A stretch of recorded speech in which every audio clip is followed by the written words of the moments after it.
సాక్ష్యం కాపాడుకోవడమైనా, ప్రసంగాలు చేయడమైనా, ప్రార్థన చేయడమైనా కానీ, ఏదైనా కానీ దేవుడి ద్వారా ఒక పని మనం పొందుకుంటాం. ఎందుకంటే దేవుడు ప్రతి ఒక్కరిని కూడా తన పరిచర్య నిమిత్తం తనకు మహిమార్థకరంగా వాడుకోవాలని ఆశపడతాడు. Lord our God did not create us as useless creature. దేవుడు నిన్ను ఒక పనికిరాని వస్తువుగా ఆయన సృజించలేదు.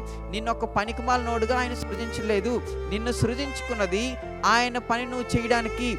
నీకు అందం ఉన్నా లేకపోయినా, నీకు చదువు వచ్చినా రాకపోయినా, నీకు అర్హత ఉన్నా రాకపోయినా, నీకు మాటలు వచ్చినా రాకపోయినా, నీకు ఏ స్పెషల్ టాలెంట్ లేకపోయినా కానీ he has a plan for you.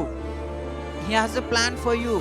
ఆయనకి నీ పట్ల ఒక ప్రత్యేకమైన ప్రణాళిక ఉంది. నిన్ను ఎలాగైనా ఆయన మహిమకే వాడుకొని నీకు ఘనత రప్పించాలని ఆయన ఆశపడుతూ ఉంటాడు. దేవుడు మనల్ని వాడుకోవాలనుకుంటున్నాడు అని అంటే ఆయన పని నిమిత్తం ఆయన వాడుకొని మనల్ని వదిలేసేవాడు కాదు. ఆయన నిన్ను వాడుకున్నాడు అని అంటే నీకు మహిమ తెప్పిస్తాడు ఆయన. దేవునికి స్తోత్రం కలుగును గాక.